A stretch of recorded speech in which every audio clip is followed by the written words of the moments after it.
Assalamualaikum warahmatullahi wabarakatuh. Kisah Abu Nawas kali ini menceritakan tentang bagaimana Abu Nawas menghindari hujan agar bajunya tidak basah saat makan siang di tempat peristirahatan Baginda Raja saat mereka menuju tempat berburu di hutan. Tidak diragukan lagi, sudah menjadi hukum bagi siapa saja yang tidak sanggup melaksanakan titah Baginda Raja, maka ia akan mendapat hukuman. Baginda mengetahui bahwa Abu Nawas sangat takut terhadap beruang. Oleh sebab itu, Baginda mengajak berburu di hutan untuk menangkap beruang, dan Abu Nawas tidak sanggup menolaknya. Dalam perjalanan menuju hutan, tiba-tiba cuaca yang cerah berubah menjadi mendung. Baginda memanggil Abu Nawas. "Tahukah mengapa engkau aku panggil?" tanya Baginda Raja. "Mohon maaf tuanku, hamba belum tahu," kata Abu Nawas. "Kau pasti tahu bahwa sebentar lagi akan turun hujan. Hutan dari sini masih jauh. Kau aku beri kuda yang lamban. Sedangkan aku dan pengawal-pengawalku akan menunggang kuda yang cepat. Nanti pada waktu makan siang, kita berkumpul di tempat peristirahatanku. Bila hujan turun, kita harus menghindarinya dengan cara kita masing-masing, agar pakaian kita tetap kering. Entah bagaimana caranya, pokoknya saya tidak mau tahu, pakaian kita semua harus kering," kata Baginda Raja.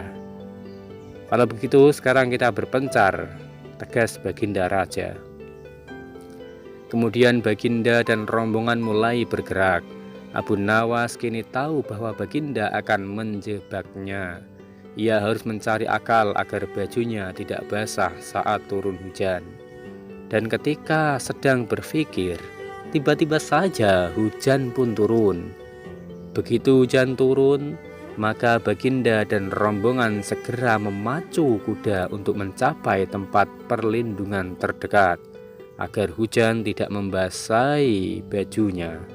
Akan tetapi, karena derasnya hujan, Baginda dan para pengawalnya basah kuyup, segera menuju tempat peristirahatan. Ketika santap siang, Baginda segera menuju tempat peristirahatan, dan ketika itu juga Abu Nawas datang dengan menunggang kuda yang lamban. Baginda dan para pengawal terperanggah kaget karena baju Abu Nawas tidak basah. Padahal dengan kuda yang paling cepat pun tidak bisa mencapai tempat perlindungan terdekat. Nah, pada hari yang kedua, Abu Nawas diberi kuda yang cepat yang kemarin ditunggangi oleh Baginda. Kini Baginda dan para pengawalnya mengendarai kuda yang lamban yang kemarin dinaiki oleh Abu Nawas. Setelah Abu Nawas dan rombongan kerajaan berpencar, hujan pun turun seperti kemarin. Baginda dan pengawalnya langsung basah kuyup karena kuda yang ditunggangi tidak bisa berlari dengan kencang. Ketika saat bersantap siang tiba, Abu Nawas tiba di tempat peristirahatan lebih dahulu daripada Baginda. Abu Nawas menunggu Baginda Raja. Selang beberapa saat, Baginda dan para pengawal akhirnya datang juga dengan pakaian yang basah kuyup. Baginda tak sanggup lagi menahan keingintahuannya yang selama ini disembunyikan oleh Abu Nawas. Rahasia apakah yang telah dipakai Abu Nawas sehingga bajunya tidak basah? "Terus terang, bagaimana cara menghindari hujan, wahai Abu Nawas?" tanya Baginda. "Mudah tuanku yang mulia," jawab Abu Nawas dengan tersenyum. "Sedangkan aku dengan kuda yang cepat saja tidak sanggup mencapai tempat berteduh dan tempat terdekat, apalagi dengan kuda yang lamban," kata Baginda.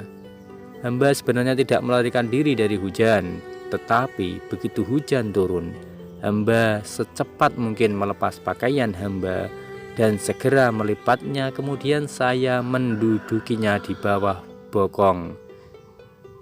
Ini hamba lakukan sampai hujan berhenti, jelas Abu Nawas, sehingga hanya tubuh hamba yang basah tetapi baju hamba kering. Setelah itu hamba pakai kembali. Rupanya dengan diam-diam baginda raja mengakui lagi kecerdikan Abu Nawas. Abu Nawas memang tidak pernah kehilangan akal.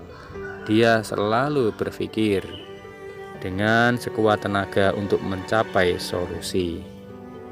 Hikmah yang dapat kita ambil, sesulit apapun posisi kita, kita harus tetap bersikap waspada dan berpikir. Kita juga harus berdoa kepada Yang Kuasa agar segera menemukan ide-ide yang bagus sebagai solusi. Kewajiban manusia adalah berikhtiar dan semuanya diserahkan kepada Yang Kuasa. Terima kasih, semoga bermanfaat. Assalamualaikum warahmatullahi wabarakatuh.